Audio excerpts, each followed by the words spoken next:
Hi, everybody. It's James, and this is the Self-Employed Singer-Songwriter Show, formerly the CEO Jimbo Show.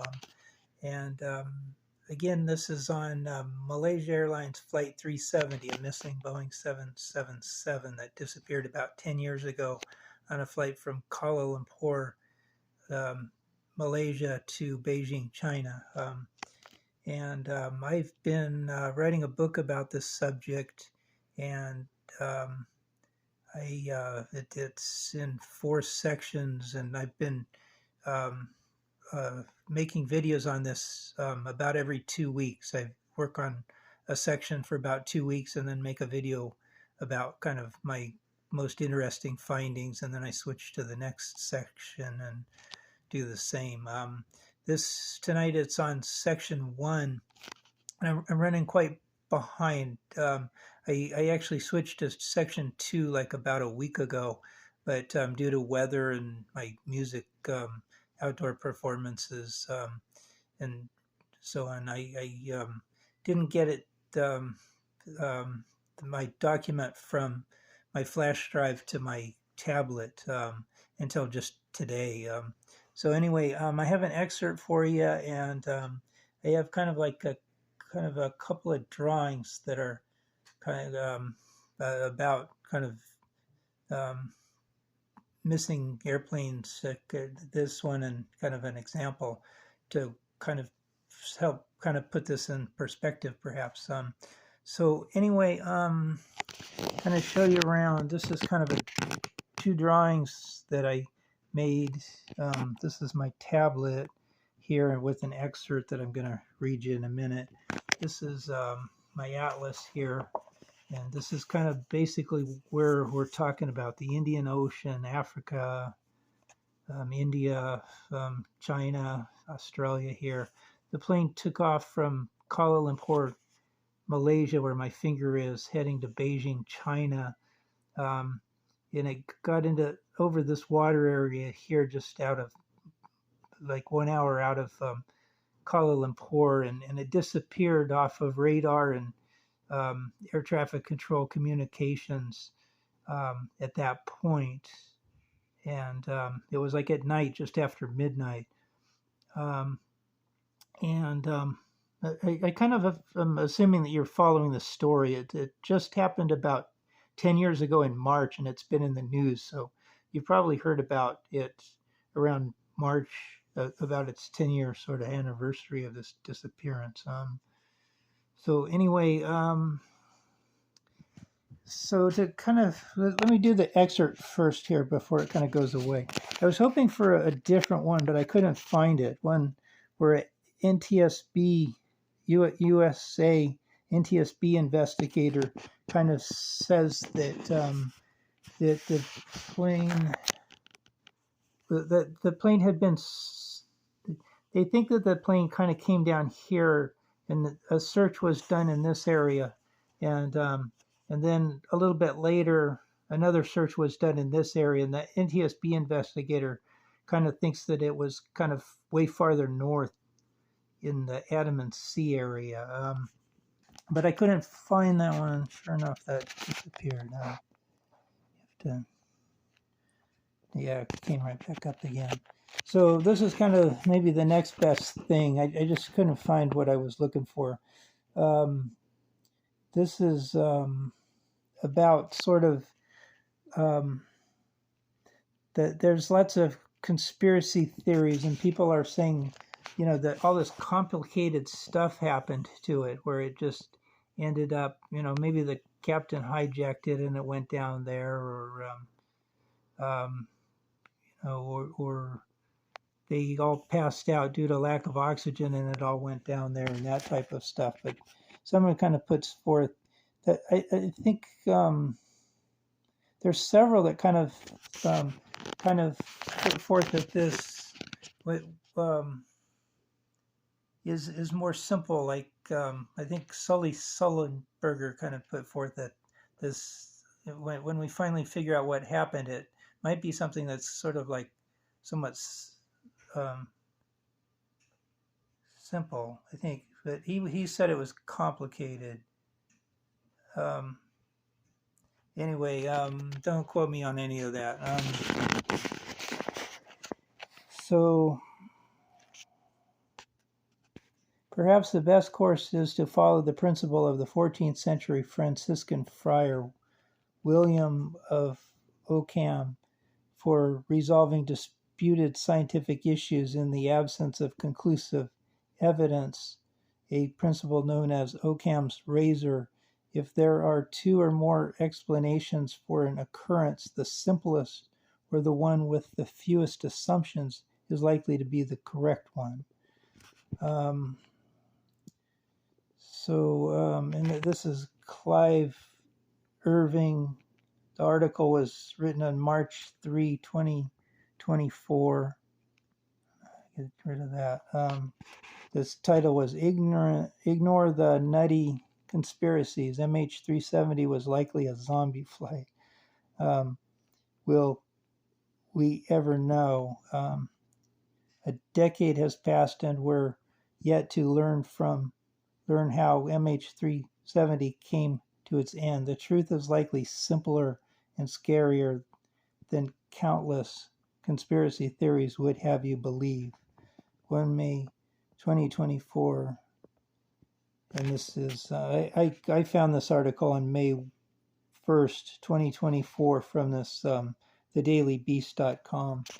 So anyway, think about that. I like I said, I just spent about the last hour searching for the NTSB one, and then I just picked this because it's like after midnight, and I'm sort of on a schedule where I'm wanting to kind of get this one done tonight and probably posted tomorrow, and then I'm going to be probably making another one of these on Wednesday, and then posting it on Thursday to kind of stay on a once every 2 week schedule.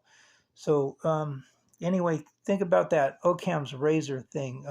There's kind of like two things where I think possibly something really complicated happened, but my country kind of has a tendency to try to come up with something simple to tell like a 2-year-old, even though that's not exactly what happened. It kind of like leans towards the simple explanation that's with, kind of full of grandiose generalizations and not exactly, the nitty gritty truth. And, if you're like an engineer or pilot or something, you'll kind of be able to kind of like see or visualize what really happened. Anyway, I made this just a few minutes ago, maybe less than an hour ago or so. These are two different things here. This is Beijing here. We're looking at it upside down here. So bear with me. Way down south is where the plane took off, Kuala Lumpur. I mean, it took off from Kuala Lumpur and it was going to land here in Beijing. But instead it took off from Kuala Lumpur and it didn't get too far away from Kuala Lumpur when air traffic control lost communication with it and no longer had radar images of it and no longer had radio communication with the pilots. And so it left kind of Beijing kind of like wondering, okay, where's this flight that's supposed to be here? It was supposed to arrive at like 6 a.m. in the morning, and 6 a.m. arrived and no plane kind of thing. This is where I used to work and play many, many years ago, like in my early 20s. This is a glider port. It's Warner Springs glider port in Southern California. This is like runway 8. This is runway 26. These are like gliders and planes here. And anyway, I don't have a lot of time on this. Wow, I've got to wait. How much time? Yeah, 10 minutes here. One evening, like just after dark, a group of us were going to fly a radio control glider. These are like full gliders that you sit inside and so forth. And the um, to kind of cut through the chase, this radio control glider was going to be launched by high start, where it kind of gets launched up on a bungee launch. And one of the pilots in our group, there was like 8 people or so in our group, and one of them kind of claimed that if he ate a certain substance, he would get night vision. And so we decided to kind of like help him launch this glider to see if he really did have night vision. It was like maybe about 30 minutes after kind of last light. I mean, it was really pretty dark. And anyway, the radio control glider was launched, and the pilot, the best I can remember it is he ended up losing sight of it about the time that it released from the high start, like maybe 200 or 300 feet above the airport. And if I recall, the pilot did a good job of kind of recognizing that he was in trouble, and he just basically ended up taking his hands off of the control sticks. It was a very stable glider design, and just and just made careful had discipline to kind of like not touch the control sticks, and just kind of wait and wait and wait and wait and wait and wait. And we all kind of waited and looked and, kind of wondered. And, the more time went on, it was, getting more and more obvious that the plane was missing. So anyway, like maybe a half an hour later or something like that, if even that, we decided to kind of like all head out in different directions. There was like about 8 of us. So one of us was going to go this way, one was going to go this way, one was going to go this way, and this way, and so forth. Each going out for about 15 minutes, I think, is what we decided. We would walk and walk and walk and walk and walk and walk and walk, watching our watches till about 15 minutes going this way.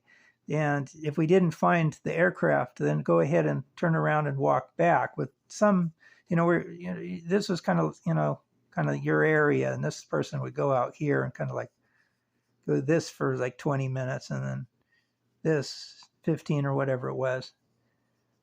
Each person was responsible for sort of covering their quadrant. And I think I roughly like did this one here. I did my piece, and I went out here and I searched, watched my clock. 15 minutes later, then I decided to kind of come back. And when I got back, some of the people were back, and one of them had the aircraft. And the aircraft was had only like minor damage to it. I don't really remember exactly where. I mean, it was like maybe off on the other side of the highway over here somewhere or something like that. But somebody found it, and it seems like it was a proper search. Whether we found it or we didn't find it, but it was a successful search. We did find the aircraft. That never really happened. If you compare like what happened with MH370, people just sort of like kind of came up with sort of these math conclusions that, due to like mathematical calculations and stuff like that, that they think that the aircraft was down here. And so in the last 10 years, this area has been searched. This was like the first search area. It's just, here's Perth, Australia, and it's in the Indian Ocean here. And they searched this with a ship out here, just back and forth, back and forth, back and forth, back and forth, didn't find it. And then maybe they stopped the search, and then maybe a couple of years later, they started another one right in this area, back and forth, back and forth, back and forth, back and forth. And now they have kind of a new third search area here proposed, where they're thinking about doing this one here. And it's like, this one has not been successful. They have not found the aircraft. Nobody's really searched in any other direction. They haven't even searched kind of between here and here. They just started their search here, and then they've kind of moved it to here and moved it to here and haven't found it yet, and so on. The NTSB guy says that he thinks that it's several, it's way north of where they're searching in the Andaman Sea area, which is like right here. But this area has never been searched underwater as far as I know. Anyway, this is much longer than I thought. I was trying to get this like 8 minutes, and we're at like 16 minutes and some change. So I really got to go. Hope you like this. Please subscribe, thumbs up, and tell all your friends and so forth. Have a nice day. Bye. I can't get